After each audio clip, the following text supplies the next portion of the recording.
folks, JD here, and today I think it's perfect weather for a little bit of a race. So what do we have? Well, this is what we have. This is the Eachine E010S Pro. It is a 65mm brushed FPV racer. Now these motors are 615 brushed coreless motors, same as what we see on most tiny whoops. The camera to the front is an M7 800 TVL camera, and you get roughly 3 to 5 minutes of flight time out of each battery. And this is him.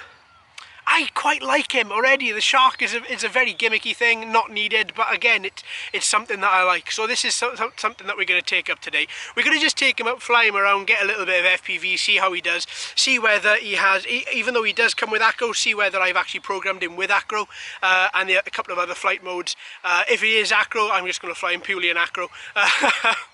So with this today, as I say, take him up, fly him around, see how he does. We've only got the one battery, unfortunately, because my other ones weren't actually in a very good state, so I couldn't use them in this video.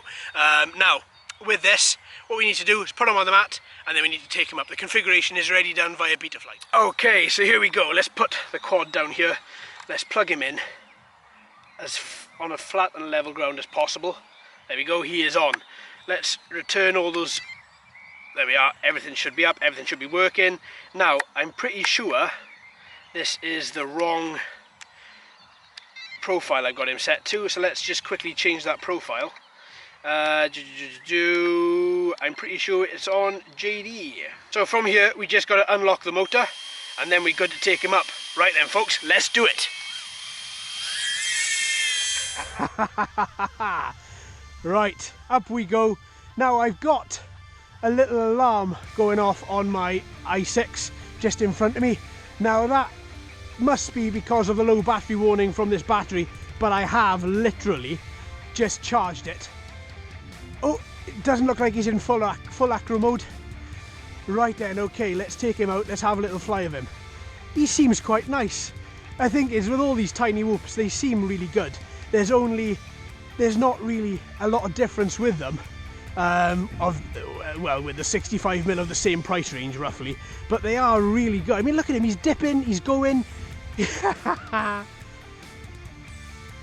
I do like these guys a lot.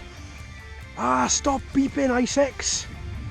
I should have actually turned off the buzzer, the beeper, but I thought it would be quite handy to have on, but obviously not. Oh well, live and learn. Ooh, little bit of a tumble there.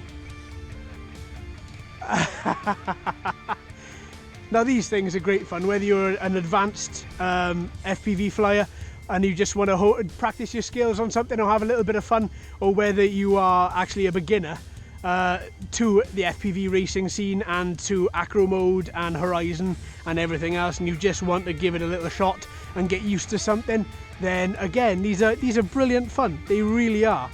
Now when I say beginner, what I do mean is a beginner that's actually had a little bit of flight practice with some quadcopters and not just come straight off. Oh, there we go. I thought that was actually the battery then, but it's not showing any signs of not actually being powered properly, so it may just be a discrepancy with my transmitter maybe. But all in all, oh, he seems a little bit underpowered when you come too close to the ground. You've really got to hammer on that throttle to 100% in order for him to oh, there we go. In order for him to oh, that was a little bit weird. Lost control of him there for a second. Right, okay, regained control. Anyway, that was a little bit strange. I think that was down to myself, maybe not altering his dip a little bit before I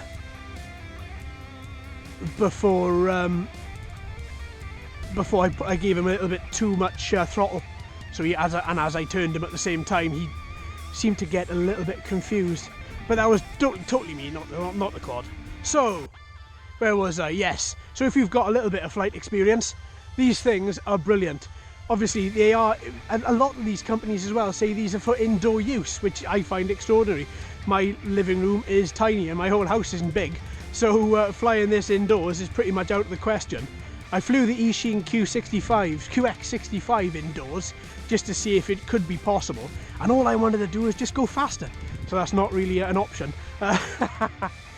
But oh, right, okay, let's bring him back and let's get some FPV on the go of this.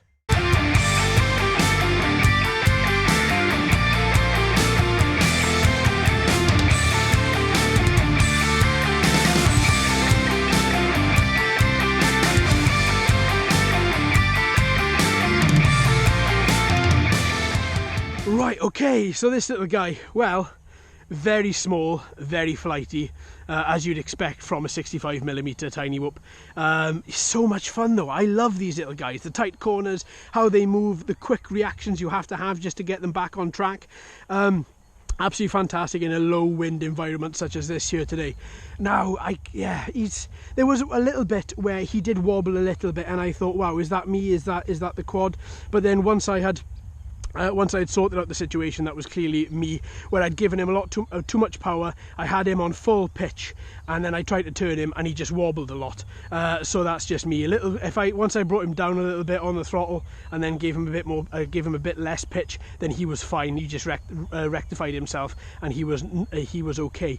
Now, as I say, the shark body on the top, I can't noticeably turn around and say that this hampered the flight, not at all.